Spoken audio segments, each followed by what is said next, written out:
jogos da 10ª rodada do Campeonato Carioca. O último encontro entre os clubes foi no estadual do ano passado, vitória do Flamengo. E o retrospecto de 2017 para cá também joga a favor do rubro-negro. Foram 21 jogos neste período, uma vitória do Vasco, 11 do Flamengo e 9 empates. Será que agora vai ser diferente? A SAF do Vasco foi ao mercado. São 13 contratações. Entre empréstimos e jogadores que chegaram em definitivo, o clube gastou quase 110 milhões.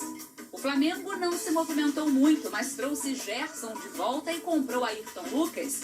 Investiu só nessas duas peças quase 133 milhões de reais.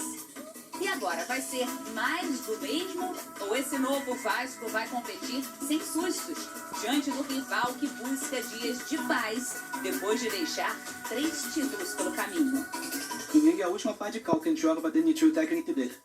Eu acredito que o Vasco vai meter 3-0 no Flamengo e mais uma vez a gente vai comemorar, né? E o Rio de Janeiro vai ficar feliz, né? Então eu acredito que a gente vai amassar o Vasco. Ele se prepara que vai dar jogo e não adianta pensar que a gente está dormindo não, que a gente vai amassar o Vasco. Domingo saberemos quem será o protagonista do primeiro Flamengo e Vasco de 2023.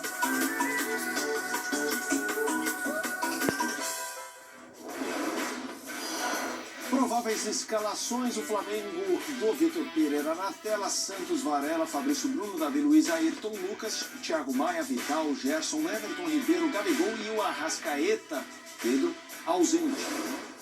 Vasco da Gama, esse sim com outro Pedro no ataque, o Pedro Raul, mas vamos começar lá atrás. Léo Jardim, o Mita, Miranda, Léo, Lucas Piton, Rodrigo Alves, Andrei Barros, Jair, Gabriel Peck, Alex Teixeira e o Pedro Raul, o técnico Maurício Barbieri. Um Vasco da Gama de peito estufado, um Vasco da Gama que acredita e um Flamengo que, embora com gosto amargo nessa temporada, quando foi submetido no Carioca, inclusive em clássicos, tá ganhando. Então, isso faz, por tudo dos últimos anos, o Flamengo ainda muito favorito, ou você tira o muito e mantém o favorito? Eu mantenho o favorito pela questão técnica puramente, né? A gente esquece o momento, esquece os outros contextos e pensa, ó, esse é o time, a gente viu aí, escalação provável do Flamengo, escalação provável do Vasco. Qual é o melhor time? O do Flamengo.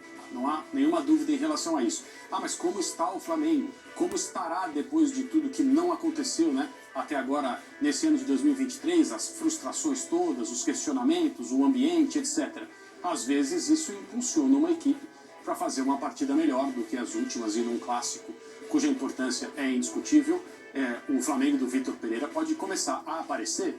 Não há nenhum motivo para a gente duvidar que isso vai acontecer. Agora, desses últimos anos, talvez esse seja um encontro entre Vasco e Flamengo com menor desequilíbrio. Maior equilíbrio? Não, menor desequilíbrio, porque ainda existe um desequilíbrio, só que ele está, nesse momento, no nível menor, porque o Vasco está estimulado, o Vasco está bem, o Vasco está animado, o Vasco está começando a viver um momento que promete ser um momento de longa duração e de boas sensações na maior parte do tempo, e o Flamengo corre um risco que é inerente ao futebol, ainda mais inerente aos clássicos e principalmente porque os momentos, agora sim considerando, são favoráveis ao Vasco da Gama. Para quem vale mais no sentido de o peso de uma derrota na vida do Flamengo por tudo que envolveu o momento e o peso de uma vitória para o Vasco da Gama nesse sentido de reconstrução? Que lado fica mais pesado nessas configurações? Nós vivemos um ambiente negativista por excelência. E eu acho que isso, se algum dia mudar, vai demorar muito. Então, é claro, se o Vasco vencer o Flamengo, haverá motivo para comemoração, nós vamos perceber isso entre os jogadores, a comissão técnica, o Vasco como instituição e principalmente, é claro, a torcida. Mas o que vai dar mais barulho, o que vai gerar mais repercussão e mais conversa é uma eventual derrota do Flamengo, não necessariamente a vitória do Vasco. Por quê? Porque o Flamengo é melhor, porque o Flamengo é favorito e porque o Flamengo está num momento de muita pressão, com dúvidas a respeito da continuidade do trabalho, por mais precoce que seja esse trabalho e por mais difícil de acreditar que isso realmente acontece. O fato da diretoria ter de via público para dizer que está fechada com a comissão técnica do VP e os jogadores também. não tem 2 meses de trabalho. É surreal que isso seja discutido. Mas, de novo, o ambiente de muito negativismo faz com que o peso de um resultado favorável ao Vasco seja, na verdade, maior do ponto negativo para o Flamengo. A ausência importantíssima no Flamengo, Pedro, a gente entra nesse assunto colocando números que mostram o impacto do Pedro em campo, e no ano que começou difícil para o Flamengo, ele sempre batendo ponto no sentido de gols. Números do Pedro nesta temporada: 10 jogos, titular nos 10 gols, uma média de 1 por jogo, lidera a equipe em quase todos os itens, né? Assistência, ele tem 2. Não é a especialidade dele, mas ele colabora. O segundo do Flamengo participou de 43% dos gols do time no ano. A gente está falando de um elenco que, embora estelar, titulares fazem falta. E talvez esse seja hoje o que mais faça falta. Isso aí é interessante, né? Dá pra gente dizer que... dá pra gente isolar o Pedro do que o Flamengo tem feito e dizer, olha, o Pedro tá fazendo a parte dele e tal, e se alguma coisa tá acontecendo não é por... Não dá no futebol pra gente fazer esse tipo de corte, tirar um jogador do contexto. O futebol não funciona desse jeito. Mas eu diria que o Pedro é um dos que menos decepcionam, individualmente falando, no time titular, considerado titular do Flamengo.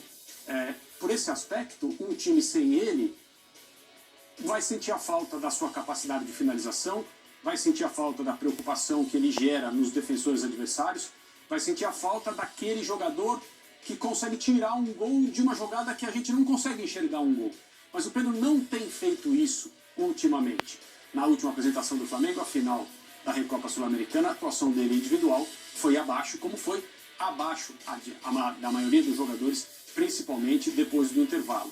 Então é um problema, teoricamente. O Flamengo é mais forte com o Pedro em campo, mas ele também não tem feito uma temporada assim tão elogiável, até agora.